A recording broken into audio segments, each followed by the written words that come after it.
Shalom, puji Tuhan, saya bersuka cita boleh melayani di Jemaat GKI Sumut Gunung Sinabung Pematang Siantar.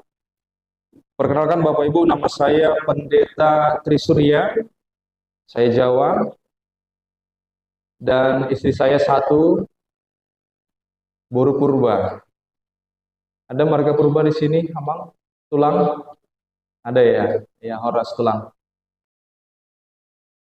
Kami dikaruniai dua orang anak, seorang putra dan seorang putri, dan kami tinggal di pastori gereja GKI Sumut Nagerjo. Hanya saja istri saya, dia seorang guru di SMP 3 Pematang Siantar. Jadi kami juga bertinggal di Jalan Naromonda Atas, tepatnya di belakang SMP Negeri 3. Jadi saya sudah datang kemarin di hari Kamis malam, saya sudah sampai di sini dan bersuka cita boleh bertemu dengan Bapak Ibu sekalian. Bapak Ibu dan juga saudara-saudari yang terkasih dalam nama Tuhan Yesus Kristus, di Minggu Prapaskah yang kedua ini, bacaan firman Tuhan terambil dalam kitab Lukas pasal 13 ayat 31 sampai 35. Tema kita pada hari ini adalah menyatakan keprihatinan ilahi, dengan tujuan bahwa setiap warga gereja menyadari bahwa Tuhan Yesus Kristus senantiasa ingin mengumpulkan umatnya dalam naungan kasih-Nya. Bapak Ibu dan juga saudara-saudari yang terkasih dalam nama Tuhan Yesus Kristus, berbicara dalam kehidupan yang kita jalani, pasti kita semua pernah merasakan yang namanya pergumulan. Tidak ada manusia yang lepas dari namanya pergumulan, cobaan, tantangan, itu pasti akan kita hadapi. Tapi juga kita sebagai umat yang hidup dalam percaya kepada Tuhan Yesus juga pernah merasakan kasih Tuhan Yesus. Tidak selamanya itu hidup itu penuh dengan tantangan, tapi juga kita merasakan kasih Tuhan dalam kehidupan kita. Karena apa? Karena memang Allah yang prihatin dalam kehidupan kita. Allah yang memang senantiasa boleh mengasihi dalam kehidupan kita.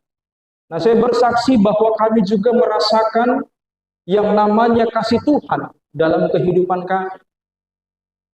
Bapak Ibu, di tahun 2018 atau sebelum COVID, tentu kita merasakan hidup yang biasa, ya, bekerja, melayani dalam kehidupan sehari-hari.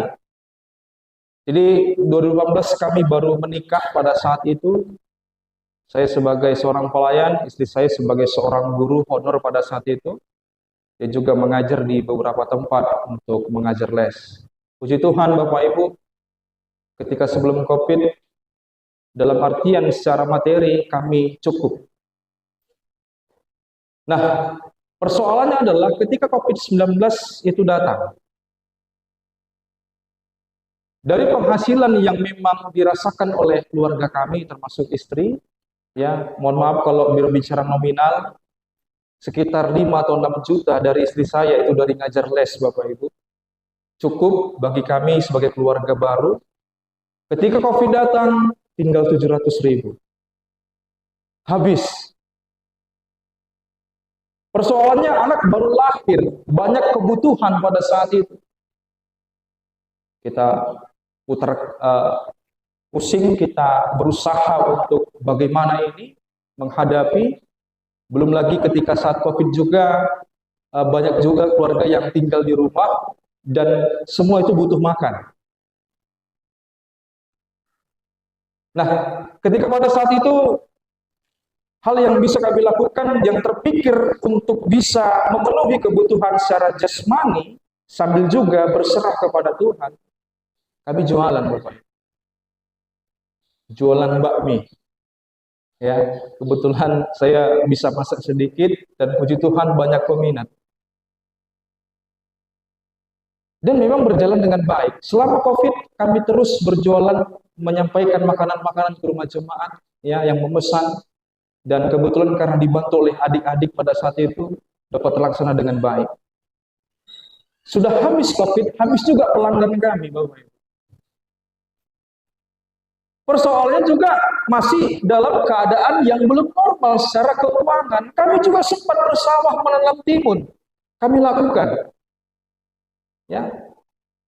Dan pada akhirnya, puji Tuhan Bapak Ibu, dari COVID tersebut juga membuat istri saya untuk terus belajar dan pada akhirnya dia boleh menerima CPNS di Pematang Siantar. Hingga kita boleh tinggal di Siantar pada saat ini.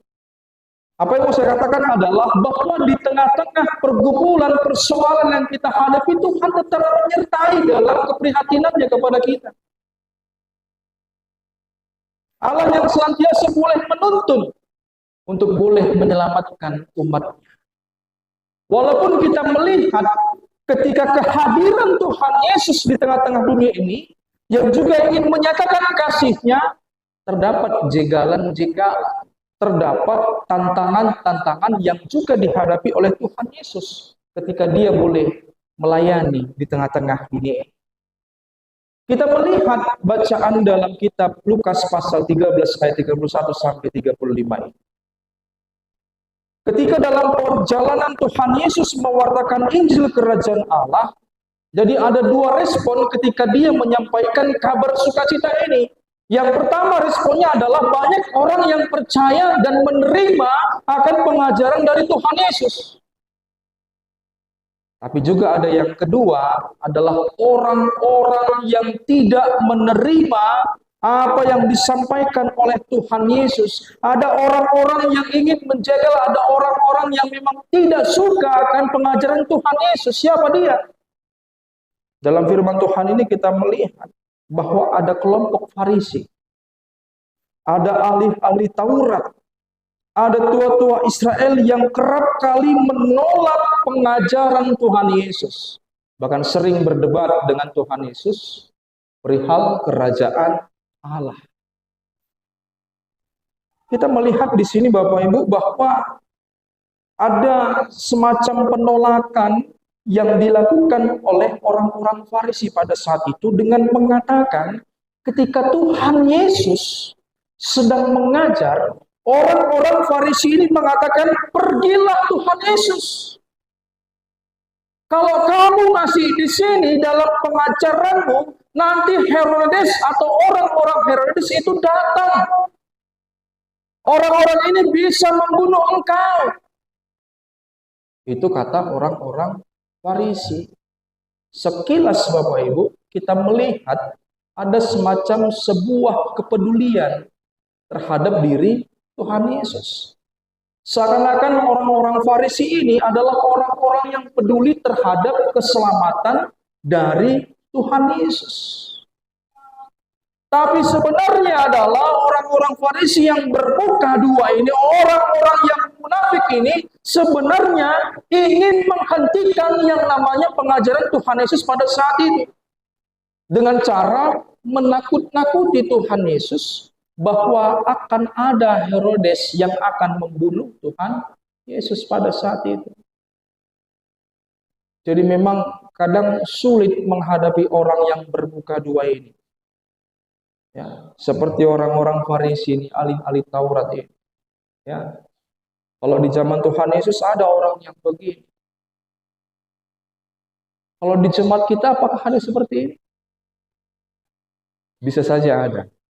Ya. Saya pernah menghadapi ini Bapak Ibu. Di depan ketika berbicara luar biasa baiknya. Iya Pak Pendeta. Sopan sekali. Tapi di lain waktu ya termasuk orang yang memfitnah pendeta. Ya, saya menghadapi itu Bapak Ibu. Puji Tuhan mungkin di Sinabung ini tidak ada demikian ya. Jangan ada, karena apa? Orang yang bermuka dua ini berbahaya. Lain di tempat dia akan seperti ini, lain di tempat dia akan berbeda dengan karakter yang di satu tempat. Ini bisa menjadi provokator, bisa memecah belah jemaat, bisa menghancurkan jemaat. Kalaupun ada di antara kita yang demikian, satu kata, bertobat. Inilah yang memang dilakukan oleh orang-orang Farisi, seakan-akan mereka baik sekali, peduli terhadap Tuhan Yesus. Tapi padahal sebenarnya mereka tidak menginginkan, tidak ingin mendengarkan apa yang Tuhan Yesus ajarkan pada saat itu. Tetapi ketika mereka berkata demikian kepada Tuhan Yesus, tetapi justru itulah Tuhan Yesus menggunakan informasi ancaman seperti ini untuk menegaskan bahwa Tuhan Yesus tidak sama sekali takut terhadap Herodes. Bahkan dia ingin menyatakan kepada orang-orang pada saat itu bahwa itulah misi yang harus dia hadapi. Dia tidak takut. Tuhan Yesus tidak takut. Tapi justru Tuhan Yesus mengatakan bahwa dia tetap akan melanjutkan apa yang menjadi misinya. Dia akan tetap melanjutkan apa yang menjadi pelayanannya pada saat itu. Dia katakan kepada orang-orang Farisi pada saat itu, sampaikanlah kepada Herodes si serigala itu, bahwa pada hari ini dan besok dia akan tetap melayani. Dan dikatakan sampai pada hari yang ketiga baru dia akan selesai. Apa artinya? Kalau kita melihat apa yang disampaikan Tuhan Yesus perihal ini adalah mau menyatakan kalaupun memang benar-benar Herodes datang pada saat itu, Herodes tidak punya wewenang terhadap misi yang akan dijalankan oleh Tuhan Yesus. Herodes tidak bisa menentukan waktu berakhirnya pelayanan pekerjaan yang akan dilakukan oleh Tuhan Yesus. Sehingga Tuhan Yesus memang mengatakan dialah yang memang berdaulat atas pelayanan yang dilakukan. Bahwa dia menyatakan pada hari ini besok dia akan tetap layani. Dia akan tetap melaksanakan tugasnya. Tuhan Yesus sendiri yang mengagendakan atau menjadwalkan kapan dia harus berakhir dalam masa pelayanannya. Dan seorang manusia pun tidak punya hak, tidak punya wewenang untuk menghentikan pekerjaan-pekerjaan dari Tuhan Yesus pada saat itu. Bapak, Ibu, dan juga saudara-saudari yang terkasih dalam nama Tuhan Yesus, inilah tantangan-tantangan yang memang dihadapi oleh Tuhan Yesus ketika dia boleh melayani bagi dunia. Walaupun banyaknya tantangan, banyaknya bahaya yang mengancam diri Tuhan Yesus, dia tetap teguh menjalankan segala tugas tanggung jawabnya yang sudah diembannya dari Allah Bapa. Walaupun banyak bahaya, meskipun banyak penderitaan, tapi satu hal yang mau Tuhan Yesus lakukan adalah bahwa Kristus datang untuk menyelamatkan mereka seperti seekor induk ayam yang mengumpulkan anak-anaknya di bawah sayapnya. Pernah lihat induk ayam kan, Bapak Ibu? Kalau kita perhatikan, kalau tiba-tiba datang hujan itu, ketika masih berkeliaran ayam-ayam ini, yang masih anak-anak, itu semua masuk dalam sayap induknya. Kadang-kadang nggak bisa kita lihat di mana anaknya. Kenapa? Karena tertutup oleh sayap induknya. Artinya, tugas seorang induk ayam adalah untuk melindungi anak-anaknya dari segala macam bahaya. Dan inilah gambaran yang memang disampaikan oleh Tuhan Yesus. Dia menggambarkan sebagai induk ayam yang akan menaungi anak-anaknya di bawah sayapnya. Artinya Tuhan Yesus datang ke dunia untuk bisa melindungi umat manusia dari dosa. Tuhan Yesus kembali katakan, berkali-kali aku rindu mengumpulkan anak-anakmu sama seperti induk ayam mengumpulkan anak-anaknya di bawah sayapnya. Berkali-kali. Jadi nggak cuma sekali pekerjaan Tuhan, Bapak Ibu. Kalau kita melihat dalam rentetan dalam kisah perjanjian lama sampai pada masa Tuhan Yesus, berkali-kali Tuhan Yesus menyatakan kasih-Nya terhadap bangsa Israel. Tapi berkali-kali juga bangsa Israel ini meninggalkan dan memberontak Tuhan Allah. Sudah banyak nabi yang diutus, banyak juga yang ditolak kehadiran. Tapi ketika Tuhan Yesus benar-benar mengasihi Allah, dia tidak memperdulikan penolakan, pemberontakan. Karena apa? Karena memang Tuhan Yesus mengasihi umat yang memang sudah dia ciptakan. Mengasihi umat yang benar-benar sudah dia pilih, yaitu bangsa Israel. Dan juga pada kita, pada saat ini yang sudah mengaku percaya kepada Tuhan Yesus. Bapak, Ibu, dan juga saudara-saudari yang terkasih dalam nama Tuhan Yesus. Lewat pemberitaan firman Tuhan pada kita pada hari dalam Minggu Prapaskah yang kedua.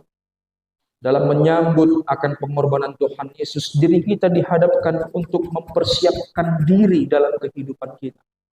Kita memperhatikan bahwa Tuhan Yesus yang memang Maha Kuasa, Tuhan Yesus yang Maha Kasih akan tetap senantiasa boleh mengasihi kita. Akan tetap senantiasa boleh menolong dalam kehidupan yang kita jalani. Persoalannya adalah, apakah ketika kita merasakan kasih Tuhan, kita mau datang semakin dekat kepada Tuhan, atau kita malah tetap menjadi seorang pemberontak, seseorang yang tetap melawan Tuhan dalam kehidupan kita. Saya dari keluarga bapak yang juga merupakan guru agama. Tetapi ketika dia di masa mudanya, Bapak Ibu, sangat memprihatinkan. Pertama, dia adalah guru agama. Yang kedua, dia adalah anggota majelis jemaat. Tentu kalau dalam bayangan kita adalah orang yang baik. Ya, orang yang baik. Memang dia sebenarnya baik, hanya saja tingkah laku yang tidak baik. Kenapa saya katakan demikian? Seorang anggota majelis, seorang guru agama pada saat itu kerjanya setiap hari ngapain? Kalau tidak main judi, mabuk. Pernah suatu ketika ibu saya, waktu saya hamil saya dulu katanya, sudah hamil besar, pulang mabuk, muntah-muntah, si ibu juga yang harus bersihkan. Begitu kelakuannya setiap hari, Bapak. Sehingga sering terjadi pertengkaran di antara mereka. Nah, di dalam kehidupan yang dijalani oleh orang tua saya, ada satu ketika momen orang tua saya ini benar-benar dijamah Tuhan. Puji Tuhan, Bapak Ibu, dalam tingkah lakunya yang mabuk-mabukan itu, dia diberi penyakit. Ya, dia disentri selama 6 bulan. BAB-nya itu darah terus selama 6 bulan. Nah, ketika dia merasakan jamahan Tuhan Yesus, setelah itu dia bertobat. Dari dulu yang nggak pernah ke gereja, ya kadang-kadang ibu saya malu dia jalan kaki sejauh 2 km jalan kaki untuk ke gereja. Suaminya seorang majelis tapi dia nggak pernah ke gereja. Tapi puji Tuhan, Tuhan mengubah kehidupannya dan ada sebuah respon yang luar biasa yang boleh dilakukan oleh bapak saya. Dia bertobat. Ya.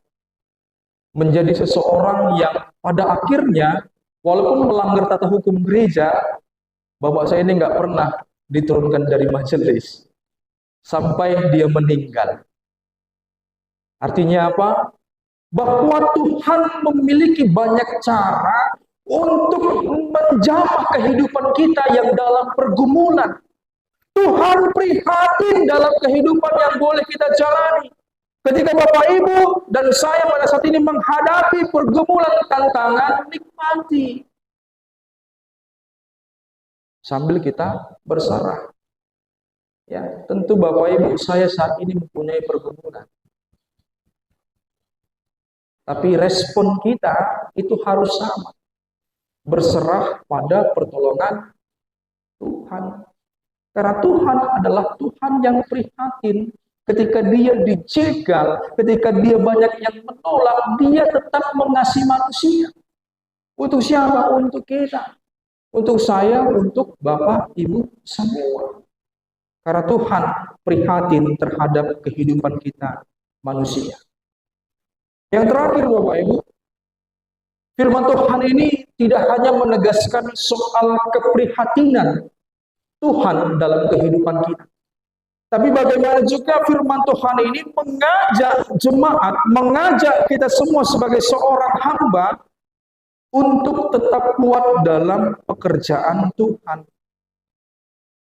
untuk tetap mengerjakan keprihatinan Allah di tengah-tengah jemaat.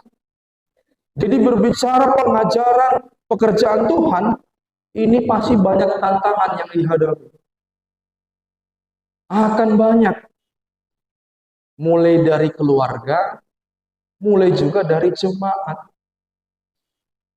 Puji Tuhan Bapak Ibu, kami sudah menikah 7 tahun ya sama Guru Purba. Guru Purba ini nggak pernah sedikit pun melemahkan saya untuk melayani. Dia tetap menguatkan. Yang luar biasa Guru Purba ini. Ya, luar biasa Guru Tulang warga Purba. Nggak pernah sedikit didukung terus. Tapi kadang-kadang hambatan dalam pelayanan ini bisa jaga dari pasangan Bapak Ibu. Kadang-kadang ada istri majelis, rasa majelis. Ada suami majelis, rasa majelis. Ada istri pendeta, rasa pendeta. Ada suami pendeta, rasa pendeta. Ya. Ini hati-hati. Artinya apa? Inilah tantangan-tantangan yang akan dihadapi dalam keluarga, belum lagi orang tua, sanak saudara. Ini harus bisa kita waspadai dalam kehidupan kita. Tetap teguh bahwa apa yang kita lakukan ini adalah untuk Tuhan. Masih keluarga, belum jemaat. Ya, yang notabene banyak pikiran-pikiran di sini, banyak pendapat-pendapat di sini, banyak juga nanti muncul fitnah, iri, dengki, sombong dalam pelayanan yang dilakukan. Seorang pemuda pernah mengeluh sama saya, Bapak Ibu.